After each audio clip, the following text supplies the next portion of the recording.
Old friends are like old memories. They always remind you of your past, and we are reminding ourselves of the past episodes from this week of Good Company for the Best of Good Company with me, Hollie Taylor.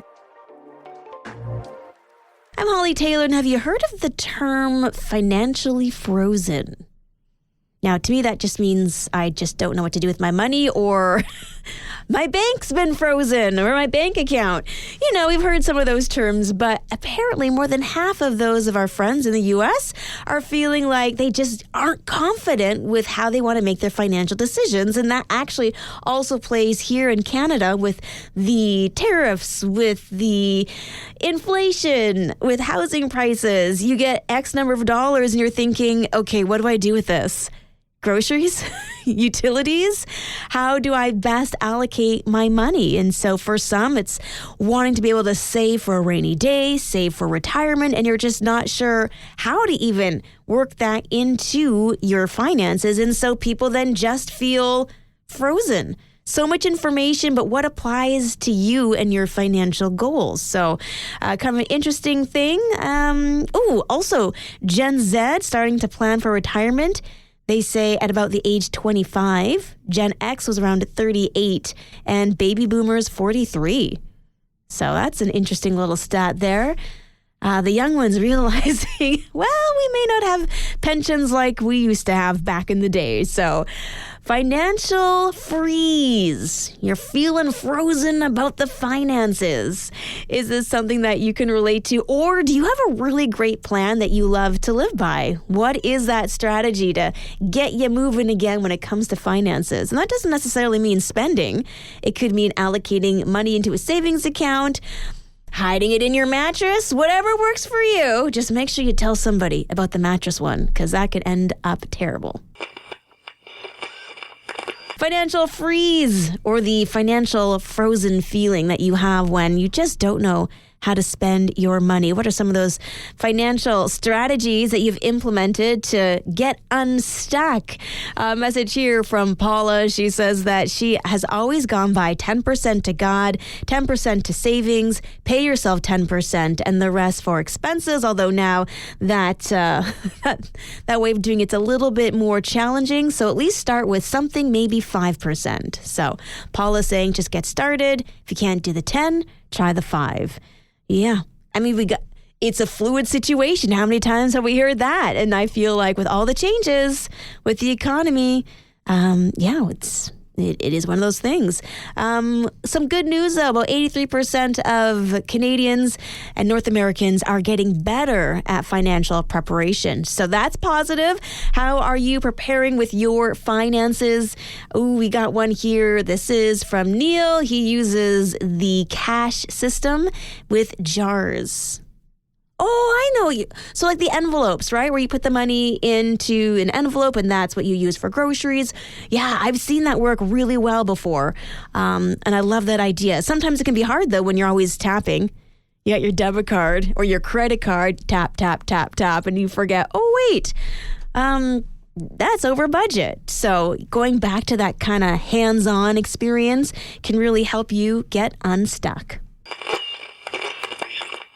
I'm Hollie Taylor, and last night as I was getting the kids home and shooing them out of the SUV and on repeat, did you get your bag? Here's your bag.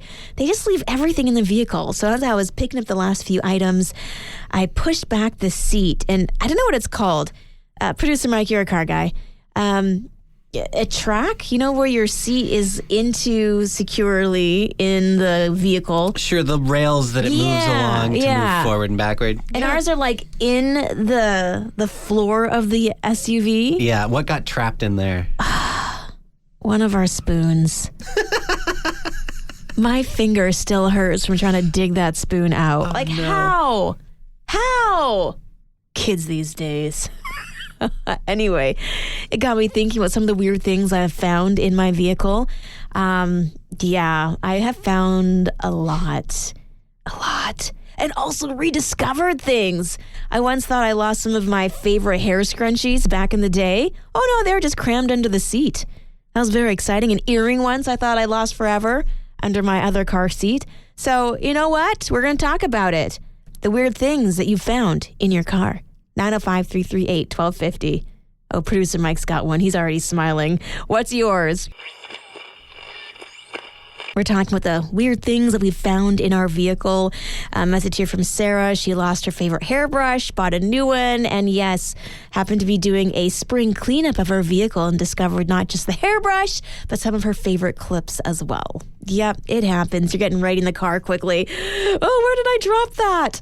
Producer Mike, again, you worked in a vehicle shop, a mechanic. Yeah, I used to be an apprentice mechanic once upon a time. What did you find? You have to have some stories. There's some good ones. People lose tons of things in their car. One of my favorites is along the same lines as a spoon in the track that your seat sits in to move forward and backwards. Yeah. A frozen chicken nugget. It's the winter time. Yes. It gets rock hard and it prevented the seat from moving. This person actually brought their car into the shop and said, "My seat isn't moving forward. What's wrong?" Yeah, turns out the it back seat where the kids were. It was just dirty. It was a chicken nugget. Yeah. You're like, you don't need a mechanic, you need a cleaner. Need a vacuum. Good luck with that. Oh, my word. How about jewelry? Yes. Mike says he couldn't find his wedding ring for weeks, was afraid to tell his wife. Ended up moving back the seat because he dropped his debit card and he found his wedding ring. Wow. And you almost lost your debit card there, too. Like this story has a lot of high-priced items just lost in your vehicle. Kind of makes me want to get into the cleaning of vehicles business. Anyway, what have you lost in your car? I'm Hollie Taylor, and I am a huge fan of fuzzy socks. The fuzzier, the better. And I'm that person that has to have socks on my feet to sleep. Apparently, science is in my favor. Do you sleep with socks? Producer Mike, are you a sock sleeper? I can't even say it. No. No, you're barefoot and not unless wild? I fall asleep on the couch. Oh my goodness. I found this story and I just thought it was so funny, but it proves my point. Ladies, when you're putting your ice cold feet on your husband at night, you're not going to sleep as well. Just put some socks on. It'll make them happier and you as well. You will sleep apparently 32 more minutes longer than if you didn't wear socks. And we know, ladies, we need our beauty sleep. Also, you'll fall asleep nearly 8 minutes faster. So while your husband is snoring and you're thinking about everything you wanted to do for the day, if your feet are unsocked, maybe hop out of bed and put some socks on. It could help.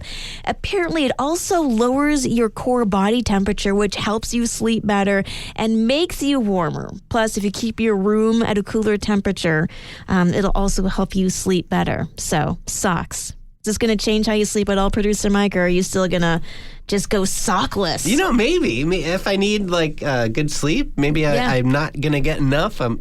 It's 1 a.m. already. I got to get to sleep. I'm going to put my socks on and tuck myself in. There you go.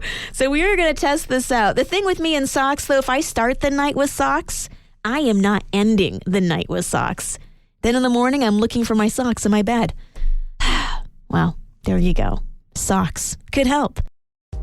Well, that's a wrap. Those are our favorite memories from this past week. Join me for more Good Company live every weekday from 4:30 till 6 p.m. here on Joy Radio. Oh, and don't forget, you can also catch up by subscribing to our Joy Radio podcast. If you'd like to join in on the conversation, text 905-338-1250. Thanks for listening. We'll see you on Monday.